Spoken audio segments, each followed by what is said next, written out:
Hello, everyone. Happy New Year, and hope that everyone is well. And welcome back to Deeply Humane. And thank you for being here and for sharing this journey with me. So, there's something that I'm meaning to speak about from the 31st of 2025. I thought that I would record it on time for 31st, but I've kept on postponing. So I've decided that today is the right day to do that.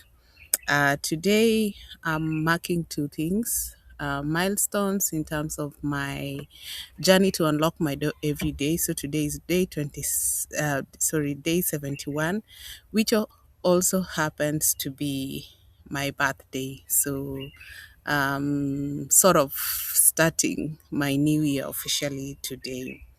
So in 2025, I struggled with the new medical diagnosis, and with it came a lot of anxiety as well as, other issues which sort of resulted to burning some bridges. And in the process of my healing, I did learn some things.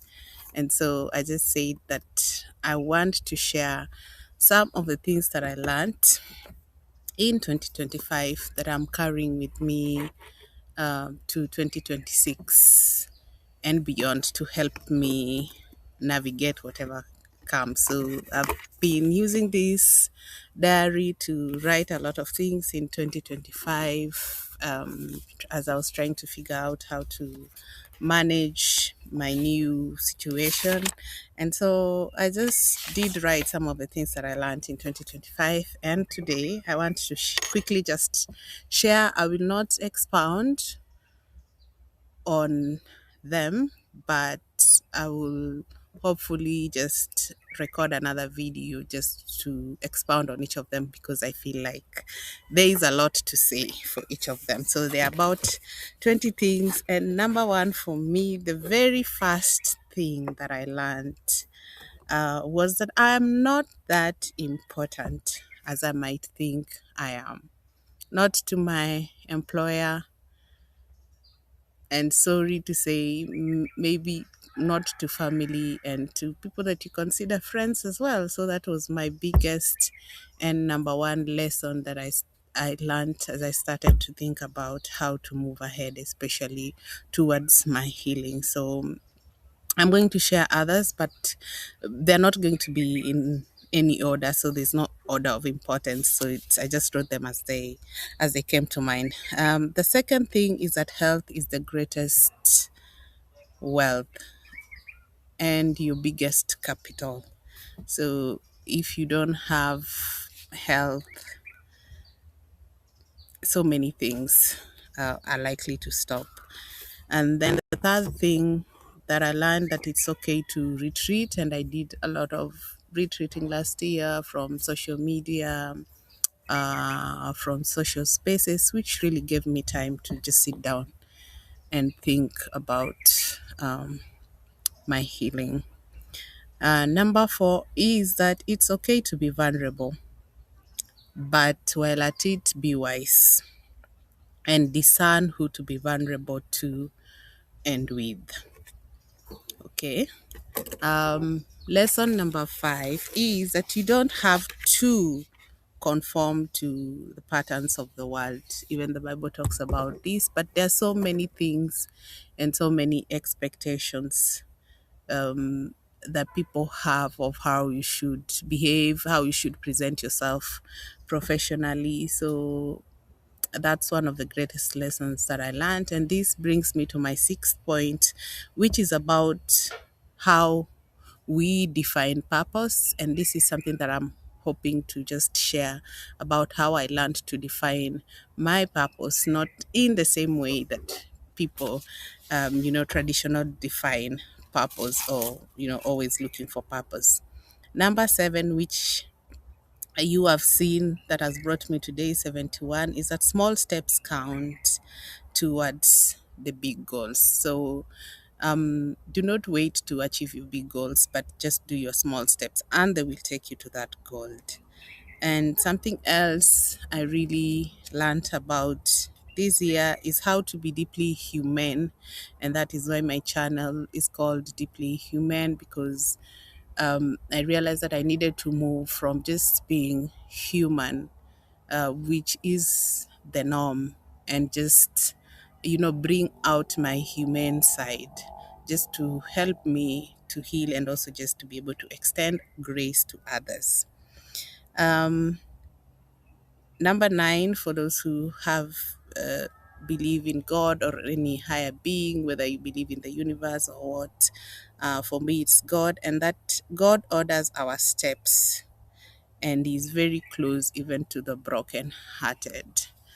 So God was very instrumental to my walk, and especially in the last 70 plus days as I have been taking this challenge to unlock my door every day. So, number 10, learn to listen more. You catch things that people think about you or say about you if you listen more. Number 11 is it's okay to restart, start again until you have things figured out. And I did a lot of this in 2025. I'm sorry, sometimes I might be confusing myself and saying this year. So when I say this year, just understand that I'm talking about 2025, but definitely I'm doing this in 2026. And these are lessons that I want to take onto my next journey. Lesson number 12 is the art of gratitude. No matter the circumstances, there is always something to be grateful for. Number 13, don't be the person that other people are losing faith in God, because God is waiting for you to be in a position so He can answer their prayers. So if you're in a position to answer someone's prayers or do something, please do not wait. God might just be depending on you to answer their prayers. Um, Number 13, don't say it if you don't want it to happen. And for people who are in faith and especially believe in the Bible, we are always told that our tongues are powerful. So don't say anything, because everything that you say from your tongue is prophetic. Number 16, no, sorry, 15, extend grace, and especially recognizing your own privilege and how other people environments affects them. So learn to extend grace to everyone and begin with yourself. Number 16, God orders our steps, but He also honors small steps that you take. So begin with your small steps, and God will honor these steps that you take towards whatever goal you have. If it's healing, whatever plans you have, just start with the small steps, and God will honor these small steps like He has done for me. Today I'm day 71, and I feel really great. Then also just learn to write down your dreams and goals so that when you achieve them, you have something to come back to check. Remember, even God, for those who believe in God, there were the tablets where the commandments were written, just to remind the people. about you know what they need to sort of conform to, but it just reminds you just to appreciate the journey where you've come from and the things that have been done to you. uh, Lesson 18 is that murmuring, complaining is not good. We used to sing this song. I used to do Sunday school teaching, and we used to sing, murmuring, complaining is not good, is not good.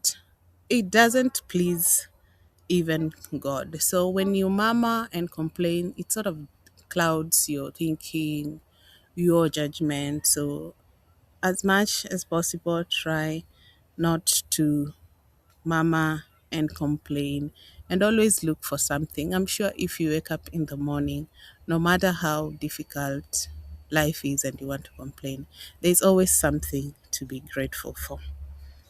Number 19, um, that life keeps records of things. And if you don't stop, it will do it for you. Go for that vacation if you need to. Take that break that you need to focus on your healing. If you notice something that needs to be checked out, check it out. Because if you don't do it, life will do it for you. And life did it for me in 2025. It stopped me when I was excited and moving and praising for, new opportunities and seeing myself elsewhere moving. But because there's so many things that are not dealt with, life had to stop me. So don't wait for life to stop you. And last but not least is that life goes on. No matter what you're going through, life goes on. For other people, you continue seeing life happening for everyone around you. Just because you're going through something, life will not stop for you. It will continue going. You will continue seeing people, doing their things, moving around, achieving their goals, because life continues. Life never stops. So those are the 20 things that I did learn in 2025, and I'm carrying with me in 2026 and hopefully beyond, as a reminder of how I want to live my life as a deeply human person. So share with me in the comments which deeply resonates with you, and if you've yourself maybe learned anything from the lessons that I've shared. So for me, today is just to be grateful for another year, and be thankful for everyone who's worked with me journey, because that has been one of my greatest lessons, just to be grateful for each and everything that happens in my life. Grateful for this space. I happen to be in the village where I grew up, especially from when I was a teen, and I'm just taking time to be thankful, grateful, and to just appreciate this environment and for the role it has played in my healing. So remember, biggest things is that life goes on, and no matter what the struggles you're going through, the sun will shine again, like it's doing for me. And when the sun shines again upon you, I hope that you can draw from some of these lessons that I've had to learn myself, and some of them that have really been instrumental in my healing journey. So until the next unlocked door, bye for now, and I wish you all good things for 2026.